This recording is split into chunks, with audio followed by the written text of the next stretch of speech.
दोस्तों, क्या आप मानते हैं कि हम जो बोते हैं वहीं काटते हैं? आज हम आपको ऐसी ही कहानी दिलचस्प सुनाएंगे जो आपके सोचने का नजरिया बदल देगी। कर्म का फल। एक समय था जब भारत के एक छोटे से गांव में एक ब्राह्मण रहता था। उसका नाम था विजय और वह अपने परिवार के साथ सादगी से जीवन बिताता था। विजय को पढ़ाई लिखाई में काफी रुचि थी और वह अपने गांव के बच्चों को निःशुल्क पढ़ाता था।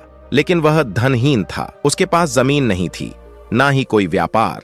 उसके घर में रोज खाने को भी कभी कभी कठिनाई होती थी। लेकिन वह कभी भी किसी से ईर्ष्या या नफरत नहीं करता था। उसके ही गांव में एक धनी व्यापारी रहता था जिसका नाम था महेंद्र। महेंद्र के पास जमीन, भैंस, गाय, ऊंट और एक बड़ा महल था। वह बहुत धनी था लेकिन बहुत कृपण। वह किसी को कुछ नहीं देता था, यहाँ तक कि भूखे इंसान को भी रोटी नहीं देता था। वह अक्सर विजय का मजाक उड़ाता था। अरे विजय, तुम इतना पढ़े लिखे हो और फिर भी गरीबी में क्यों डूबे हो? कौन सा धर्म ऐसा है जो तुम्हें इतना गरीब रखता है? ऐसे कई बार महेंद्र विजय को उलाहना देता रहता था। एक दिन गांव में भयंकर बाढ़ आ गई। बाढ़ में लगभग सारी फसल बर्बाद हो गई। लोगों के घर बह गए। बहुत से लोगों का सब कुछ बह गया। लेकिन विजय ने अपने घर में लोगों को ठहराना शुरू कर दिया। वह अपने पास जो कुछ भी था उसे लोगों के साथ बांट देता था। लोग उसके घर आते थे और उसकी सेवा करके उसके प्रति कृतज्ञता व्यक्त करते थे। लेकिन महेंद्र ने अपने महल के दरवाजे बंद कर लिए। वह किसी को अंदर नहीं आने देता था। लोगों ने उससे रोटी के लिए भी प्रार्थना की, लेकिन वह बस झिझकता रह जाता था। वह कहता था, मैंने ये सब अपनी मेहनत से कमाया है, मैं क्यों दूं? इस बाढ़ के बाद गांव में भयंकर अकाल पड़ गया। लोगों को खाने को कुछ नहीं मिल रहा था। विजय ने अपने छात्रों के साथ मिलकर एक समाज सेवा का कार्य शुरू किया। उन्होंने लोगों के लिए एक अन्ना भंडार बनाया जहां हर कोई खाना खा सकता था। लोगों को विजय के सादगी और सेवा के कारण आशा की किरण दिखाई देने लगी। लेकिन महेंद्र के घर में कुछ अजीब हो रहा था। उसके पास बहुत अनाज था, लेकिन उसके भंडार में कीड़े लग गए। उसके भैंस गाय बीमार हो गए। उसका महल भी बाढ़ के कारण क्षतिग्रस्त हो गया। उसके नौकर भी उसे छोड़कर चले गए क्योंकि वह उन्हें वेतन नहीं दे पा रहा था। अब महेंद्र अकेला था। उसके पास कुछ भी नहीं बचा था। एक दिन महेंद्र भूखा और थका हुआ विजय के घर आया। वह घुटनों के बल गिर पड़ा और बोला, विजय जी, मैं आपसे माफी मांगता हूँ। मैंने आपका मजाक उड़ाया, लेकिन आज मैं आपके सामने एक भिखारी की तरह हूँ। क्या आप मुझे खाने को कुछ दे सकते हैं? विजय ने उसे तुरंत उठाया और उसे खाना खिलाया।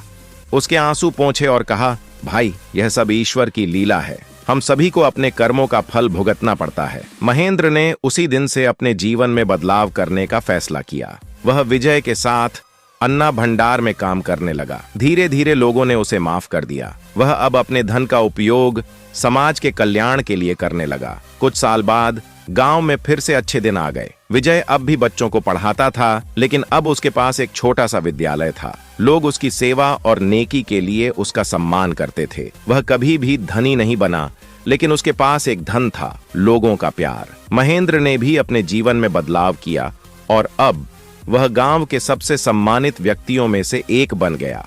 लोग उसे कृपण से सेवाभावी बनने वाला व्यक्ति कहकर जानते थे। और यही है कर्म का फल। जो कर्म करोगे उसी का फल पाओगे। यह नियम समय के साथ जरूर लागू होता है, कभी कभी तुरंत, कभी कभी कुछ समय बाद, लेकिन एक ना एक दिन यह सच्चाई सामने आ ही जाती है। एक पुरानी कहावत है, जैसा बोओगे वैसा काटोगे।